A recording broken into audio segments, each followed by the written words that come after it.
Jacques Oxiette, bonjour, président de la région Pays de la Loire qui accueille cette deuxième édition des rencontres de la Loire à vélo. Pascal Rossler, vice-président du conseil régional de la région Centre. Donc aujourd'hui, vous êtes là pour faire un point avec tous les acteurs de ce magnifique projet La Loire à vélo. Je vous demanderai de nous faire un petit point. Écoutez, c'est une très grande réussite que cette deuxième édition de ces rencontres avec les acteurs de la Loire à vélo. C'est un projet La Loire à vélo qui a été initié en 1996 avec donc les deux régions, mais aussi les 6 départements et puis 6 agglomérations. Et donc on voit que ça a très bien pris avec cette complémentarité des collectivités et puis également des acteurs de terrain, des professionnels, puisque nous sommes maintenant sur les deux régions à 300 professionnels qui ont été labellisés Loire à vélo et 250 d'entre eux sont présents aujourd'hui. Donc ça montre bien cette dynamique très forte qui a pris et cette complémentarité des différentes offres qu'on a autour de cet itinéraire structurant qui est tout à fait exemplaire sur les 3 piliers du développement durable, puisque c'est évidemment un projet qui a des retombées économiques majeures. C'est plus de 15 millions d'euros pour une année, alors qu'on a un investissement total de 52 millions donc sur 10 ans. Et voilà, donc on voit que sur le plan à la fois social, évidemment, ça crée des emplois locaux attachés au terroir, au territoire, et puis sur le plan environnemental, c'est un projet exemplaire également, puisque via la découverte de cet itinéraire et le respect évidemment des paysages qui font partie intégrante de l'offre, eh bien, les visiteurs peuvent aussi apprendre à mieux connaître et mieux respecter leur environnement. Alors, vous parlez justement de cette synergie pour les deux régions, Centre et Pays de la Loire, et vous parlez des 6 départements. J'ai un petit peu de problème à comprendre, parce que 6 départements, il y a déjà 6 départements en région Centre, donc ça veut dire que les départements des Pays de la Loire ne sont pas intégrés ou je sais pas. Si, c'est que tous les départements de la région Centre ne sont pas sur l'itinéraire.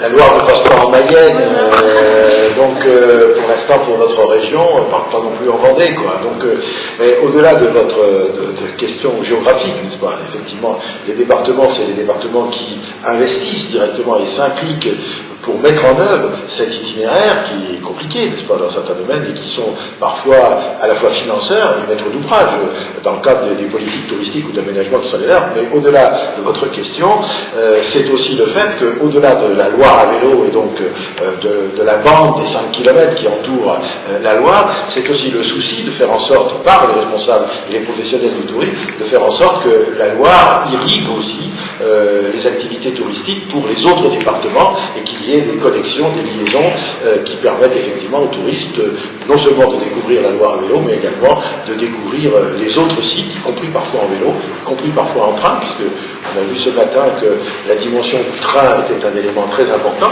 et c'est aussi symbolique, puisque c'est nos prédécesseurs, n'est-ce pas, qui, avant la Loire à vélo, avaient développé, sous la responsabilité des deux régions, un train interloire qui porte le même nom que les vins de Loire et qui relie Nantes à Orléans.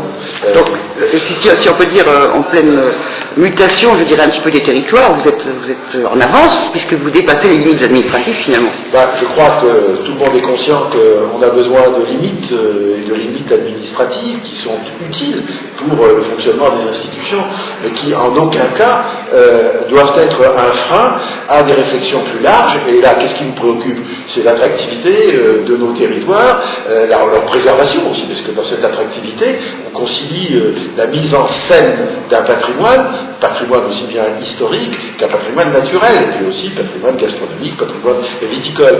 Et donc, cette démarche-là, on se préoccupe de quoi? Du touriste qui va venir, on se préoccupe également des acteurs économiques qui, eux, se moquent à juste titre un peu des limites administratives. Il n'y a pas de visa, il n'y a pas de mur entre nos régions.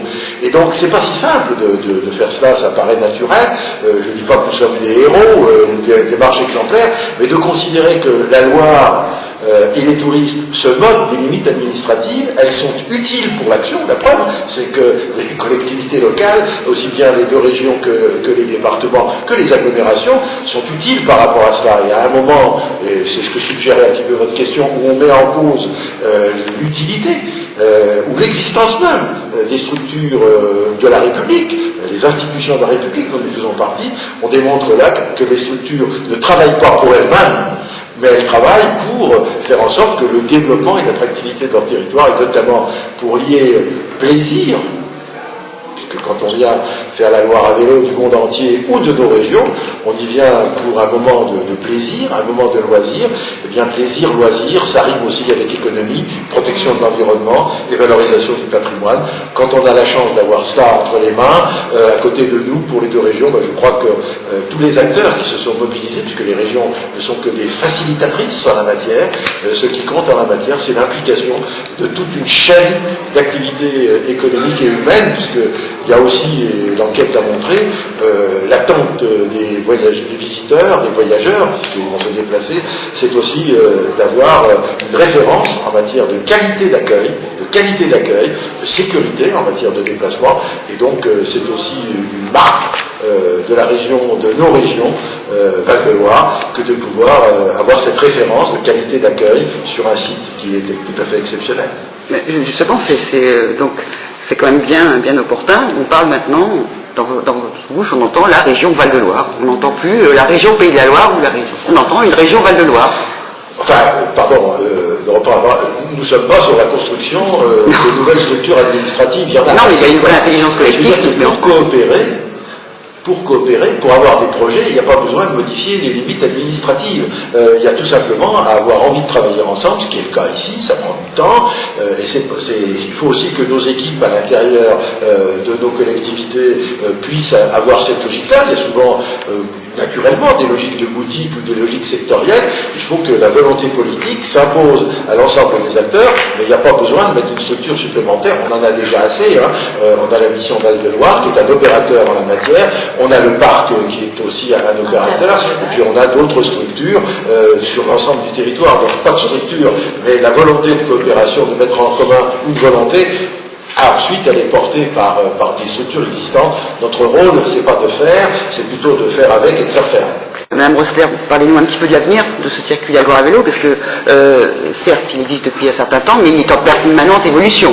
Voilà. Alors, pour revenir un tout petit peu en arrière, le Val-de-Loire, c'est aussi un classement au patrimoine de l'UNESCO qui existe, avec 280 km de classement depuis maintenant 10 ans, sur lequel nous avons également une gestion commune de la marque Val-de-Loire avec les deux régions qui fonctionne très bien. Donc effectivement, les régions ont fait le choix de ne pas communiquer sur leur marque institutionnelle, puisque la région centre, par exemple, n'est pas une destination en tant que telle, mais la région centre, c'est un ensemble d'identités avec un certain nombre de marques majeures.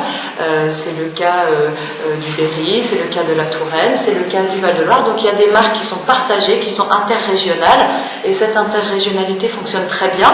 Donc on peut vraiment continuer à envisager d'aborder les choses de cette manière-là, avec ces principes de capillarité qui finalement font que de ce Val-de-Loire, qui a maintenant une notoriété évidemment avec l'UNESCO, une notoriété internationale, mais la Loire à vélo a également acquis une notoriété très largement en France et puis à l'étranger aussi. On voit que ça c'est très attractif pour tout le territoire, et finalement ce sont toutes les notions qui sont autour, qui sont finalement des notions d'art de vivre. Voilà, les gens veulent maintenant prendre le temps. On est dans des sociétés où tout va très vite, où les rythmes sont effrénés, avec une urbanisation grandissante, et on voit très nettement que tout ce qui tourne autour de l'art de vivre, de la qualité de vie, de nos terroirs, c'est le cas de la gastronomie, c'est le cas de l'œnotourisme également, c'est le cas de notre patrimoine et naturel et culturel, où les gens viennent découvrir à la fois les châteaux de la Loire, et puis au détour, découvrent les petits restaurants typiques et la gastronomie locale.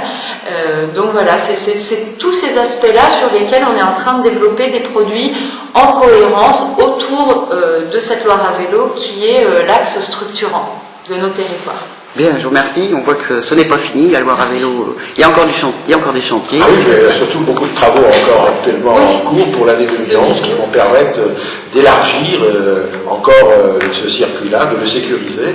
Et donc ça permettra à ceux qui ont déjà découvert la Loire à vélo dans le passé de pouvoir découvrir les nouveaux itinéraires qui seront à leur disposition pour la saison prochaine. 253 km supplémentaires encore en 2011, et donc avec une fin des travaux prévue pour 2012. Et puis ensuite, évidemment, on peut tout à fait imaginer des boucles complémentaires pour étoffer et irriguer à l'intérieur des territoires et des terres ces itinéraires, sur le même principe.